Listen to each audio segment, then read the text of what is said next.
America के Texas में एक भारतीय मूल की महिला मॉल में शॉपिंग कर रही थी, तभी नकाबपोश आइस एजेंट्स ने उन्हें रोक लिया। ना उम्र का लिहाज किया गया, ना ही नागरिक होने की परवाह की गई। 47 साल से यूएस सिटीजन होने के बावजूद पासपोर्ट दिखाने पर उनको मजबूर किया गया। तो आजकल अमेरिका में ये सब कुछ क्या हो रहा है, डिटेल में पूरी कहानी आपको बताएंगे। नमस्कार, मैं हूं आपके साथ प्रेरणा कौशिक। तो यूएस के टेक्सास में एक चौंकाने वाली घटना सामने आई है, जिसने वहां के इमिग्रेशन एनफोर्समेंट पर कई सवाल दाग दिए हैं। एक मॉल में शॉपिंग कर रही भारतीय मूल की बुजुर्ग महिला को अमेरिकी आइस यानी immigration and custom enforcement agents ने अचानक से रोक लिया और उनकी उम्र का भी ख्याल नहीं किया गया। तो इस पूरे मामले को महिला की बेटी, जो कि भारतीय मूल की एक डॉक्टर है, उनका नाम है निशा पटेल, उन्होंने सोशल मीडिया प्लेटफॉर्म एक्स पर शेयर किया।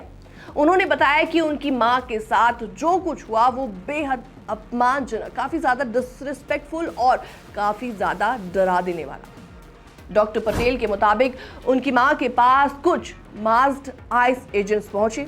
एजेंट्स ने सिर्फ उनके लहजे और उनकी शक्ल के आधार पर मान लिया कि वो स्पेनिश स्पीकिंग है और उनसे स्पेनिश में बात करने लगे। जब महिला ने साफ कहा कि वो स्पेनिश नहीं बोलती, तब एजेंट्स ने सवाल पूछना शुरू कर दिया, तो आप कहां से हैं? और जवाब का इंतजार किए बिना ही अलग अलग कंट्रीज के वो नाम गिनाने लगे। उनकी बेटी डॉक्टर पटेल ने बताया कि एजेंट्स का रवैया काफी ज्यादा रूड और काफी ज्यादा अग्रेसिव था, जिससे उनकी बुजुर्ग मां काफी ज्यादा घबरा गई।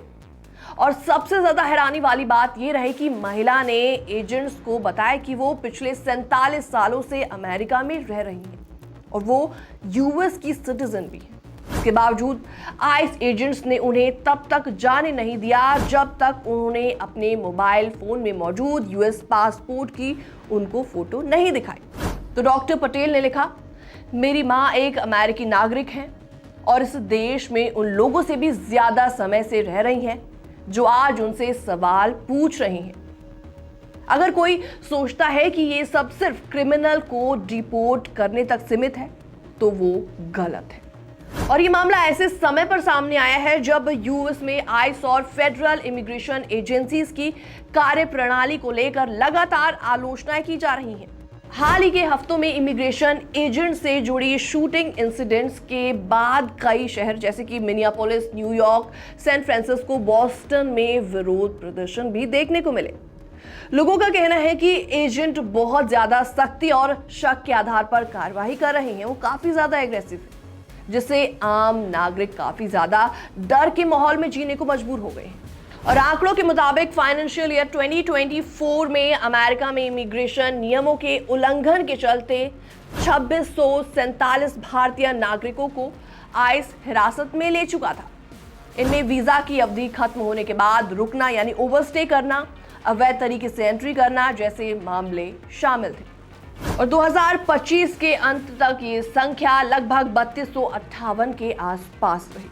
तो इस पूरे मुद्दे पर डेमोक्रेटिक लीडर्स ने आइस की कार्रवाई को काफी ज्यादा एग्रेसिव बताया। उनका कहना है कि हिरासत की प्रक्रिया में इंसानियत और नियमों की अनदेखी हो रही है। तो वहीं दूसरी ओर प्रेसिडेंट डोनाल्ड ट्रंप और उपराष्ट्रपति जेडी वेंस का कहना है कि फेडरल एजेंट्स की तैनाती बढ़ते क्राइम्स और फ्रॉड को रोकने के लिए बेहद इंपॉर्टेंट है। फिलहाल इस पूरे इंसिडेंट को सुनने के बाद, देखने के बाद आपकी क्या राय है, कमेंट सेक्शन में आप अपनी राय रख सकते हैं। बाकी तमाम अपडेट्स के लिए आप बने रहिए हमारे साथ।